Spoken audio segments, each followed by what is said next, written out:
ওরা রাসেল ভাইপারের মতো বিষাক্ত। ওরা সবল দিলে, ওরা সবল দেয়, উপরে একটা রূপ ভিতরে একটা রূপ। দিক বুতে উপরটা যত চাকচিক্কা দেখা যায়, আল্লাহর কসম ওদের ভিতরটা, যেহেতু ওই বংশের মধ্যে আমার বিস্তার, কারণ আমার অধিকাংশ চাচারা ওই পন্থী, কথা বুঝেননি? এই জন্য ওই জাতিগুলো বিষাক্ত সাপের, ওই আপনার বর্তমান যে একটা সাপ বাইর হয়েছে শুনছেন নি, কি রাসেল, এর চাইতে বিষাক্ত সবল। এই সবল যারা দেয়, এই জন্য ওদের সঙ্গে আত্মীয়তা করা যাবে না, ওদের সঙ্গে আত্মীয়তা করা যাবে না। খুব সাবধান যুবক ভাইরা। এ মুসলমান, তার বংশ পরিচয় হওয়া লাগবে, বংশ ভালো হওয়া লাগবে। চতুর্থ নাম্বার, তাকে রূপবতী হতে হবে। সারা দেশের মধ্যে, রাজ্যের মধ্যে চিঠি লিখে ছড়িয়ে ফেললেন, সুলাইমান পয়গম্বর বিবাহ করবে, সুলাইমান পয়গম্বর রাজা বিয়ে করবে। কোন নারী আসুনি, এমন কোন নারী, এই চারটে গুণের গুণান্বিত কেউ আসুনি, বিয়ে দিব, তার সঙ্গে বিয়ে হবে। কোন নারী তার কাছে চিঠি লেখলেন না। চিঠি লেখলেন একজন জালে, যিনি মাছ ধরে, সমুদ্রে মাছ ধরে, ইনে জালের একটা কন্যা আছে, আল্লাহ তাআলা তারে দান করেছিল, একটা জালের মেয়ে। ওই জেলের মেয়ে যেমন রূপবতী, তেমন আমলদারি ছিল, তেমন ছিল মুসলমান, সব দিক থেকে অনেক ভালো। 1 নম্বরে গুণবতী ছিল, 2 নম্বরে আমলদারি ছিল, 3 নম্বরে মুসলমান আমানতদারি ছিল, 4 নাম্বারটা ওনার ছিল না, যেহেতু বংশ পরিচয় তিনি গরিব, গরিবের একটা জেলের মেয়ে। এইটা তিনটা নিয়ামত আল্লাহ তার ভিতরে দান করেছিল, একটা নিয়ামত নাই। বাবা বড় স্বপ্ন দেখলেন, বাবা চিন্তা করে আর ডাক দে বলে, আল্লাহ যদি পয়গম্বর সুলাইমান যদি আমার জামাই হয়, পয়গম্বর সুলাইমান যদি আমার জামাই হয়, আমার জীবনটা ধন্য। কারণ এই পৃথিবীর মধ্যে, এই রাজত্বের মধ্যে সুলাইমান পয়গম্বর যত নামাজি, যত বুজুর্গ, যত আল্লাহওয়ালা, এমন একজন পুরুষ যদি আমার জামাতা হয়, আমার জীবন ধন্য। উনি বাড়ি যায় ডাক দে বললেন, কন্যার মেয়েকে, মেয়ের মাকে ডাক দে বলে, মেয়ের মারে শোনো, আমার বড় শখ, আমার বড় আশা, পয়গম্বর সুলাইমান আলাইহিস সালাম বিয়ে করবে। এই বিয়ের জন্য পাত্রী দেখা শুরু করেছে। সুন্দর পাত্রী লাগবে, 4টা শর্ত দিছে।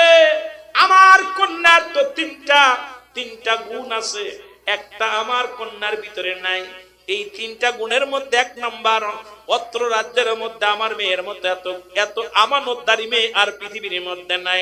আমার মা বোনের আজকে আমানত নিয়ে নষ্ট করো, দেখা যায় প্রেম প্রীতি করে তোমার সম্পদ লুটায়া দিছ অন্য পুরুষের কাছে। মুসলমান, তোমার রূপ যৌবন দেখে ফেলেছ অন্য পুরুষে, কিন্তু মুসলমান শোনো, তুমি আমানতের খেয়ানত করলে, তুমি তোমার বিয়ের আগেই তোমার আমানত, স্বামীর আমানত অন্যের কাছে বিলিয়ে দিলে, আল্লাহর আদালতে কি জবাব দিবে?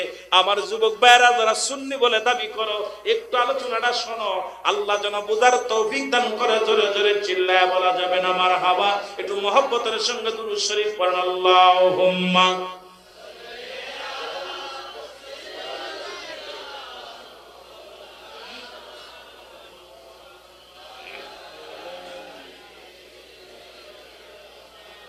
ভাই, চট্টগ্রামে দুরূদ শরীফ হচ্ছে না, যদিও আপনারা নবীর উপরে দুরূদ শরীফ পড়া, এটা নিয়ে একটা ওয়াজ, আমি দুরূদ কত জায়গা আছে, বুখারীতে কয় জায়গা আছে, এই মিলাদ শরীফ আছে, দোয়া আছে, একাধিক দলিল দিয়ে আলোচনা করেছি। আমি ওদিকে যাচ্ছি না, তবু আজকে আপনাদের অনুরোধ করব, দুরূদ শরীফ এভাবে হবে না। দুরূদ শরীফে মহব্বতে তাবু নড়ে যাবে, মদিনাওয়ালার প্রেম থাকবে, এত জোরে দুরূদ শরীফ পড়বেন, মাইক প্রয়োজন নাই, মাইকের চাইতে আওয়াজ হবে। মহব্বতের সঙ্গে দুরূদ শরীফ পড়েন, আল্লাহুম্মা মারহাবা, মারহাবা, জোরে।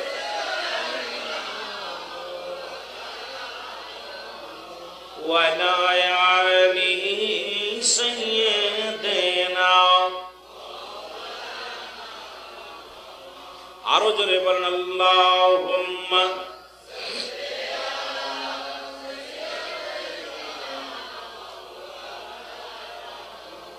এরে রাসূল নামে কেলা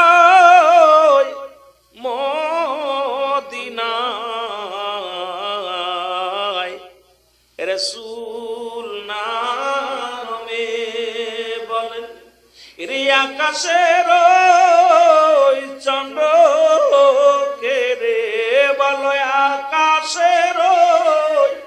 চন্দ্রকে রে কে আনলো তুমি আয় রে রাসূল নামে বলেন রাসূল নামে কেলো দুনিয়ায় বলেন কেলো দুনিয়ায় রাসূল দেখি নাই শুনি নাই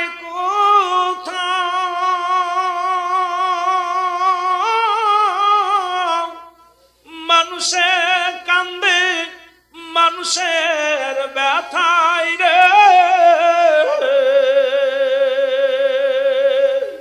ওরে এমন দরদীর কথা বলো এমন দরদীর কথা শুনলে পরাণ জুড়ায় রে রাসূল এ ভাই একটু মহব্বতে বলেন কেলো মদিনায় বলো কেলো মদিনায় রাসূল গলাতে তাজবির মালা কে চলে ওই কামলিওয়ালা রে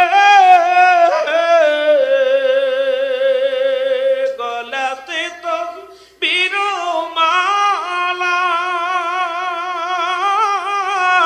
কে চলে ওই কামলিওয়ালা রে ওরে আমার বুকের দরগা তোলা হায় হায় আমার বুকের দরগা তোলা ও তারে ডেকে নিয়ে আয় রে রাসূল নামে কেলো মদিনায় রে কেলো মদিনায় রাসূল আহারে এই যে রাসূলের শান রাসূলের দুরূদ বললে প্রাণ জুড়ায় যায় আসে যেটা বলেন ঠিক কি আর যারা এইগুলো আজান শুনলে শয়তান বেজার দুরূদ শুনলে ওহাবীরা বেজার যেটা কোন ঠিক কি এরা বেজার হয়ে যায় মিলাদ শরীফ নবী শান শুনলে আজান দিলে ইবলিস শয়তান বেজার হয়ে যায় দুষ শুরু করে যেই আল্লাহু আকবার আল্লাহু আকবার মাস্টার ইবলিস কইলা করে কামসা আগুন ধরে জায়গায় আর নবী শান নবী দুরূদ যেই পড়ে বাতিলেরা মুখটা বেজার হয়ে যায় জোরে বলে আরো জোরে আমার ভাইরা আমার বন্ধুরা আমার যে কথা বলতেছিলাম মেয়ের মার সঙ্গে আলাপ পরামর্শ শুরু করে দিল জালেম মশাই বলে মেয়েটাকে বিবাহ দিতে যদি পারতাম আমি বাবা হয়ে বড় ধন্য হয়ে যেতাম আমি বাবা হয়ে পৃথিবীর মধ্যে সবচেয়ে বেশি হ্যাপি হতাম কারণ একজন আল্লাহওয়ালা জামাতা পাইতাম একজন আল্লাহওয়ালা বুজুর্গ শুধু আমি সম্পদের জন্য সুলাইমানকে চাই না রাজত্বের জন্য সুলাইমানকে চাই না সুলাইমান পয়গম্বর আল্লাহর একজন প্রিয় মানুষ সে সদা সর্বদা আমল করে নামাজ পড়ে রোজা রাখে পৃথিবীর মধ্যে সবচেয়ে ভালো আমলগুলো করে এমন একজন আল্লাহওয়ালা জামাই যদি আমার জীবনে জুড়ে যেত আমার কপাল খুলে যেত জোরে জোরে চিল্লায় বলেন সুবহানাল্লাহ এ ভাইরা আমার বন্ধুরা ভিতর থেকে মেয়েটা সব কথা শুনতে পারলেন বাবা মায়ের কথা শুনিয়া জায়নামাজের মধ্যে বসে বসে মেয়েটাও বলে পরওয়ারদিগার আলম আমার ভিতরে তুমি তিনটা গুণ দিয়েছো এক নাম্বার সৌন্দর্য দুই নাম্বার তুমি আমার আমানতদারি আমার আমানত নষ্ট হয় নাই পৃথিবীর কোন পুরুষ আমার চেহারা দেখে নাই পৃথিবীর কোন বেগানা পুরুষ আমার চেহারা দেখতে পারে নাই আমি আমার স্বামীর আমানত নষ্ট করি নাই এ পরওয়ারদিগার আলম শুধু একটা গুণ আমার ভিতরে নাই সেটা হলো আমরা গরিব মানুষ আমাদের বংশ আমার বংশ হলো আমার আব্বা জান মাছ মারে মাছ ধরে জেলে সুতরাং আল্লাহ যদি সুলাইমান পয়গম্বর আমার স্বামী হতো আমার জীবনটা ধন্য হয়ে যেত, আমি পৃথিবীর মধ্যে আমি বিবি হিসেবে সুলাইমান নবীরে যদি একবার পাইতাম। আমার পৃথিবীর মধ্যে আর কোনো পা নাই, চা নাই, পৃথিবীর কোন ধন সম্পদ চাই না, বাড়ি চাই না, গাড়ি চাই না, এমন একজন বুজুর্গওয়ালা আল্লাহওয়ালার স্ত্রী যদি হতে পারতাম, আমার জীবনটা ধন্য হয়ে যেত। জোরে জোরে চিল্লা বলা যাবে না সুবহানাল্লাহ। সুলাইমান পয়গম্বরের কাছে চিঠি লিখলেন। চিঠিখানা শত শত মানুষ বীর পয়গম নিয়ে গিয়েছিল, কোন চিঠি আসে নাই। সুলাইমান নবীর মুখটা বড় মলিন। সুলাইমান ডাকতে বলে, সুলাইমান পয়গম্বর সুলাইমান ডাকতে বলে, এ মন্ত্রী, হে পিসাব, তোমরা কি কোন নারীর সন্ধান পেলে না? এই চার গুণে গুণান্বিত কোন নারী আমার রাজ্যের মধ্যে নাই, আমার মহল্লার মধ্যে নাই। বলে, হুজুর, একটাও পত্র পায় না, একটাও চিঠি পায় নাই, তবে একটা চিঠি পেয়েছি, যদি আপনার সামনে অভয় দেন তাহলে বলতে পারবো। সুলাইমান পয়গম্বর বললেন, কি সেই অভয়, তুমি কি চাও বলো। বলে, হুজুর, এই রাজ্যের মধ্যে কোন মেয়ে তো বিয়ের জন্য রাজি হয় নাই, আপনার কাছে চিঠি লেখে নাই, একটা পত্র আছে, 3টা গুণ তার মধ্যে আছে, একটা গুণ তার মধ্যে নাই। সেই গুণটা হলো, বলে কি সেই গুণ বলো। বলে, সেই গুণটা হলো সে কোনো ধনাঢ্য ব্যক্তির মেয়ে নয়, কোনো বংশগত মানুষ বংশের মেয়ে নয়, সে একজন জালে মাছ ধরে, সেই জালের মেয়ে আপনাকে বিয়ে করার জন্য প্রস্তাব দিয়েছে, চিঠি পাঠাইছে। এই চিঠিখানা মুসলমান গভীর মনোযোগ পয়গম্বর সুলাইমানের হাতে, উনি ডাক দিয়ে বলেন, দেখি দিই চিঠিখানা। এই চিঠিখানা হাতের মধ্যে নিয়ে মুসলমান পয়গম্বর সুলাইমান টান দিয়ে ছিঁড়ে ফেলে দিয়ে বললেন, তোমরা কি অফার নিয়ে আসছো আমার জন্য? রাজ্যে আমি অর্ধ রাজ্যের মালিক, আল্লাহ আমারে বানায়া দিছে, এই পৃথিবীর মধ্যে বড় বাদশাহী, আর আমি একজন জেলের মেয়ে বিয়ে করবো। ভিতরে একটা অহংকার ঢুকে গেছে, রেওয়া ঢুকে গেছে। মুসলমান গভীর মনোযোগ, সঙ্গে সঙ্গে ওই পত্রখানা ছিঁড়ে ফেলেছে। আমার আল্লাহ তাআলা সুলাইমানের উপরে বড় গুসা হয়ে গেছে। জোরে জোরে চিল্লায়া বলা যাবে না আল্লাহু আকবার। আমার ভাইরা, আমার বন্ধুরা, চিঠিখানা যখন ছিঁড়ে ফেললো, পত্রখানা যখন ছিঁড়ে ফেললো, কয়েকদিন যাইতে যাইতে রাজদরবারে বিশাল একটা অনুষ্ঠান। ওই রাজদরবারে প্রধান অতিথি হলো সুলাইমান পয়গম্বর। আর দুষ্ট জিন সবসময় মুসলমানদের ভালো চায় না। ও মুসলমান, ভালো মানুষের ভালো মঙ্গল, খারাপ মানুষ খারাপ, জিন জাতু চায় না। মুসলমান শুনে নেন, অসংখ্য জিন বশ করে রাখতেন সুলাইমান পয়গম্বর। পয়গম্বর সুলাইমান, ওই রাজ্যে ছিল একজন দুষ্ট জিন। সুলাইমানের জরুরাত, দুনিয়ার জরুরাতের জন্য উনি বললেন, রাজসভা শুরু হয়ে গেলেন। উনি বললেন, আমি একটু জরুরাতে কাজে যাই, 2 নম্বরে আমি একটু বাইরে যাবো, এখান থেকে সুযোগ করবো। এটার সুযোগটা পাইলেন দুষ্ট জিন। যখন দেখলেন সুলাইমান পয়গম্বর কাজে গিয়েছেন, জরুরাত কাজে গিয়েছে, এই ফাঁকে সুলাইমানের সুরত ধরে রাজ সিংহাসনে যায়, সঙ্গে সঙ্গে বললেন, মুসলমান আর রাজ সিংহাসন থেকে যখন বাইরে গেছে, ওনার হাতে ছিল একটা মুজেজার আংটি। এই আংটিখানা সুলাইমান পয়গম্বর রেখে গেছেন মন্ত্রীর কাছে। মন্ত্রী যখন এই আংটিখানা ধরেছিলেন, এসেই দুষ্ট জিন বলে, তাড়াতাড়ি আংটিটা দাও। আংটি হাতের মধ্যে নিয়ে এই সিংহাসনের মধ্যে বসে গেছে সুলাইমান পয়গম্বরের সুরত দইরা, আর ধরে বলতেছেন, শোনো রাজ্যের সব মানুষ শোনো, এই রাজ্যের মধ্যে একটা দুষ্ট মানুষ প্রবেশ করেছে। সে এই রাজ্যের মধ্যে ঢুকে রাজ দরবারে আসবে, এসে সে নিজেই সুলাইমান বলে দাবি করবে।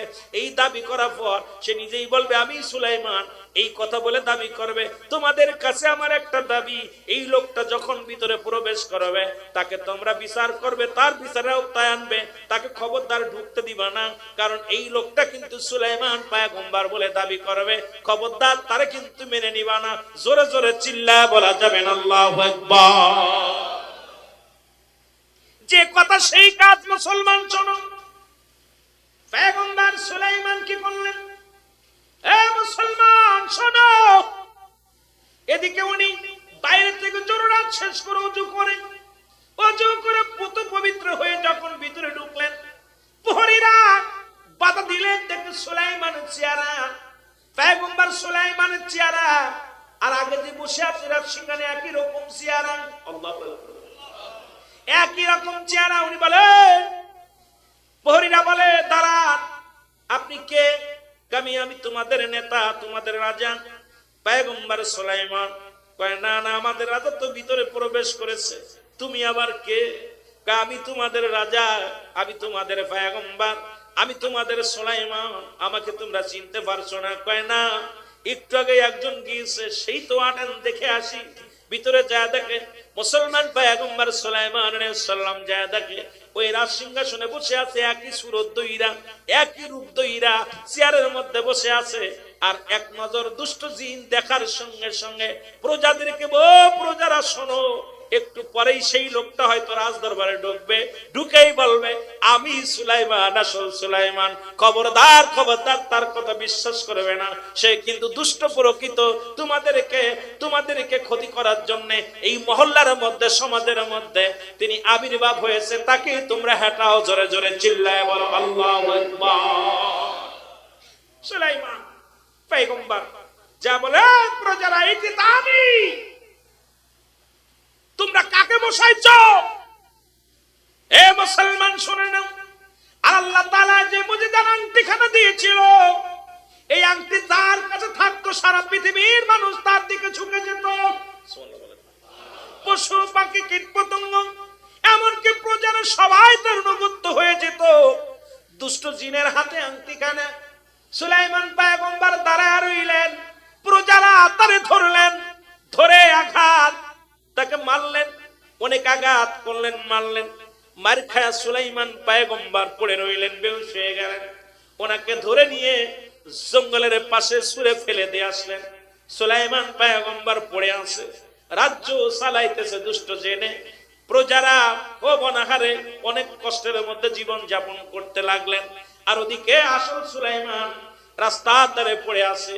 ওই রাস্তা দিয়ে যাইতেছিল, মাছ ধরা যাইলে দেখে সুলাইমান, ও মুসলমান, ওই ব্যক্তি পড়ে আছে, যা দেখো রক্ত মাখা, মাথার মধ্যে আঘাত, গায়ের মধ্যে আঘাত, রক্ত মাখা অবস্থায় পড়ে আছে রাস্তার ধারে। ওনাকে যে তুলে উঠাইলেন, উঠানোর পর বলতেছে, বাবাজি আপনার কি হয়েছে? আপনি কোন দুর্ঘটনা ঘটেছে কি বলেন? কয় না, আমার কিচ্ছু হয় নাই। রক্ত মুছে কি করলেন? কয় কোথায় বাড়ি? কোন বাড়ির পরিচয় দেয় না। কোন রাজ্যের মানুষ, কোন জায়গা বাড়ি, কোন পরিচয় দেয় না। জালে কি করলেন? নিজের হাতে করে নিয়ে, সাথে করে নিয়ে ওনার বাড়িতে নিয়ে চলে গেলেন। যায় ওনাকে সেবা যত্ন করতে লাগলেন। সেবা যত্ন করার পর মুসলমান শুনে নেন, যেদিন এই জালে ওই বাড়িতে সুলাইমান নবী পয়গম্বরকে নিয়ে গেছে, ওই দিন সমুদ্রে যায় অনেক মাছ, নদীতে যায় অনেক মাছ পেয়েছে, অনেক পরিমাণ মাছ পেয়েছে, লাভবান হয়েছে, মাছ শিকার করেছে। চিন্তা করে যুবকটাকে বাড়ি আনলাম, বাড়ি আনার পর প্রচুর পরিমাণ মাছ আমার জালে পড়েছে। এই যুবকটা একটা ভাগ্যবান যুবক, এই যুবককে হাতছাড়া করা যাবে না, যুবকটাকে রাখবো। আর প্রতিদিন বেশি বেশি করে মাছ জালে পড়তে লাগলো। জোরে জোরে চিল্লায়া বলা যাবে না সুবহানাল্লাহ। গভীর মনোযোগ, কিছু কথা আজকে কিছু গল্প করে যাই। ঈমানকে মজবুত রাখবেন, আশা করবেন নবীজি। হযরতে আমি শুরু থেকে একটা কাসিরা বলেছিলাম, হাওয়ার গাড়ি হাওয়ায় চলে, তেলের গাড়ি তেলে চলে, বিনা তেলে চালায় গাড়ি নবী সুলাইমান আলাইহিস সালামকে আল্লাহ পাক পৃথিবীর মধ্যে 4 জন ব্যক্তিকে প্রতাপশালী বাদশা বানিয়েছিলেন। মুসলমানদের মধ্যে 2 জন, কাফেরদের মধ্যে 2 জন। মুসলমানদের মধ্যে 2 জন, একজনের নাম হলো নবী সুলাইমান আলাইহিস সালাম। আল্লাহ তাকে বিরাট পৃথিবীর খলিফা বানায়া দিয়েছিল, সম্পদ এত পরিমাণ দিয়েছিল, এত বড় বাদশাহী পৃথিবীর মধ্যে আর কাউকে দেয় নাই। এমন ক্ষমতা, যিনি বাতাসের সঙ্গে চলাফেরা করতেন, যিনি সিংহাসন নিয়ে এ দেশ থেকে ও দেশে ঘুরে বেড়াইতেন। হাওয়া লাগতো না, পেট্রোল লাগতো না, ডিজেল লাগতো না, কোন ড্রাইভার লাগতো না, শুধু হুকুম দিত আর সঙ্গে সঙ্গে চলে যেত। আর একজন ব্যক্তি মুসলমানদের মধ্যে, মুসলমান শুনে নেন, যার নাম আপনারা শুনেছেন ইতিপূর্বে, আমি আজকেও জানিয়ে দিয়ে যাই। মুসলমানদের মধ্যে 2 জন ধন সম্পদ আলা বিশাল ব্যক্তি, রাজত্ব আল্লাহ দান করেছিল যাদেরকে, তাদের মধ্যে আরেকজন হলো বাদশা জুলকারনাইন। আল্লাহ তারে পৃথিবীর মধ্যে বিশাল ধন সম্পদের মালিক বানিয়ে দিয়েছিল। এত বড় লম্বা মানুষটায় লম্বা ছিল 48 শত লম্বা। জোরে জোরে চিল্লায় বলা যাবে না সুবহানাল্লাহ। এই মানুষটা লম্বা ছিল 48 হাত। হায়াত পৃথিবীর মধ্যে, এ মুসলমান গভীর মনোযোগ, 12,000 মাইল। এ মুসলমান, আল্লাহ তাকে একটা মুজিজার ঘোড়া দান করেছিল। এই ঘোড়াটা যখন একটা কদম ফেলতো 12,000 মাইল অতিক্রম করত। এই ব্যক্তির মুসলমান এই পৃথিবীর মধ্যে হায়াত পেয়েছিল 1600 বছর হায়াত দান পেয়েছিল। আল্লাহ পাক তারে কত বছর দান করেছিল? যেটা বলা যাবে না কত বছর? 1600 বছর হায়াত আল্লাহ দান করেছিল। আর কাফেরদের মধ্যে দুজনকে আল্লাহ ক্ষমতাশালী করেছিল। পৃথিবীর মধ্যে মুসলমানদেরকে ক্ষমতা দিছে, কাফের মুশরিকদের দিছে। দেখছে আমার আল্লাহ কারা আমার প্রতি রুজু হয়, কারা ইসলামের প্রতি ঝুঁকে পড়ে। মুসলমান শুনে নেন, এই কাফের বেঈমানদের মধ্যে একজনের নাম হলো বাদশা নমরুদ বা ফিরআউন বলা হয়, ওই মিশরের অধিপতি। আর একজন হলো বাদশা বাসল মসমুক বুক্তানাসর। এই দুজনকে আবার আল্লাহ পৃথিবীর মধ্যে কাফের মুসলমান কাফেরদের মধ্যে দুজন আর মুসলমানদের মধ্যে দুজনকে আল্লাহ ধন সম্পদের মালিক বানিয়ে দিয়েছিল। এদের মধ্যে নবী সুলাইমান যখন এই বাল্য থেকে, যখন কিশোর জীবন থেকে যখন যৌবন আসলো, এ যুবক ভাইরা শুনে নেন, ওরে সুলাইমানের সালাম বিবাহের বয়স হলো। এর সুলাইমান নবীজিকে যে যুদ্ধের মধ্যে রাজ সিংহাসনে বসে ডাকতে বললেন, ও রাজা। রাজা ডাকতে বলল, এ মন্ত্রী, এ এমপি, এ আমার প্রজারা শোনো, আমি বিবাহ করব, তোমরা মেয়ে দেখো। জোরে জোরে চিল্লা বলা যাবে না আমার আওয়াজ। এটা গল্প আমি মনে পড়ে গেল আজকে যুবকদের দেখা। চট্টগ্রামের যুবকেরা নবীর আশেকেরা কপাল খুলবো। ইন্নামা আমাল বিনিয়াত, সিনার খবর মনের খবর কে রাখে রে? কথা কইতে নি, কে রাখে? কথা কই না, কেডা রাখে? আজ এখানে বয়েছি কিসের জন্য? নবীর ভালোবাসি কিসের জন্য? আমরা সবই জানি। আমাদের সিনার খবর মনের খবরটা যেন আল্লাহ কবুল করে নেয়। জোরে বলো না আমিন। আরো জোরে বলেন, আরো জোরে। ও মদিনা তোমার নাম শুনিয়া, আরো জোরে বলেন, তোমার নাম শুনিয়া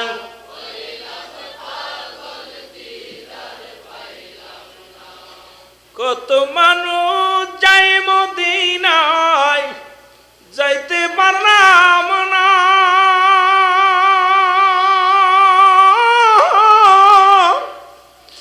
মায়ের নবী গো, দয়ার নবী গো, ওই মদিনার রওজা দেখা হলো না। আপনার ওই রওজা মুবারক দেখা হলো না। তোমার নাম শুনিয়া, আরো জোরে বলেন, তোমার নাম শুনিয়া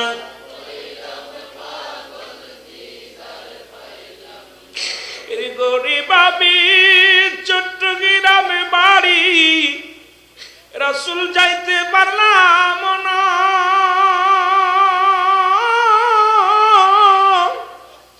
স্বপ্নে যোগে দেন গো দেখা, বুইলা যায় না।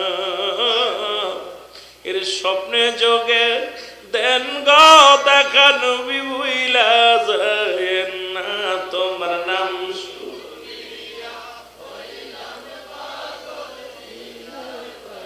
আল্লাহ মদিনায় নাও একবার, মৃত্যুর আগে একবার মদিনায় নিও। আল্লাহ গরিব মানুষগুলো মদিনায় নিও। নবীজির রওজা দেখলে যদি মাসুমের মাসুম হওয়া যায়, জিয়ারত করি। নবীজির রওজা মুবারক জিয়ারত করে মরণ দিও আল্লাহ। জোরে বলেন আমিন। তোমার নাম শুনিয়া হইলাম গো পাগল, দিদার পাইলাম না। তোমার নাম শুনিয়া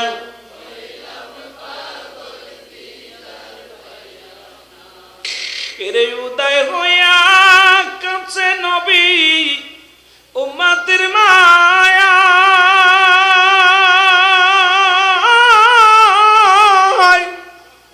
রোজা পাকে কান্দেন নবী আমার উম্মতির মা।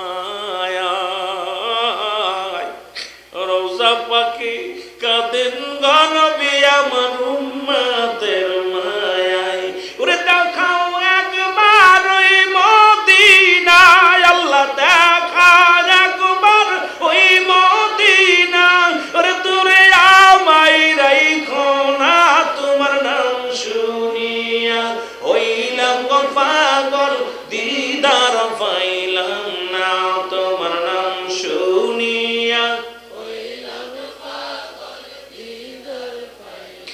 ও মদিনা আমার সোনার মদিনা তোমার নাম শুনিয়া হইলাম গো পাগল দিদার পাইলাম না তোমার নাম শুনি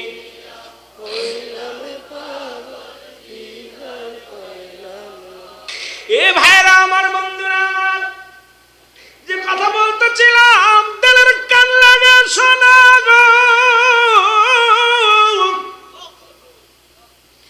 নবী মুসলমান শোনো না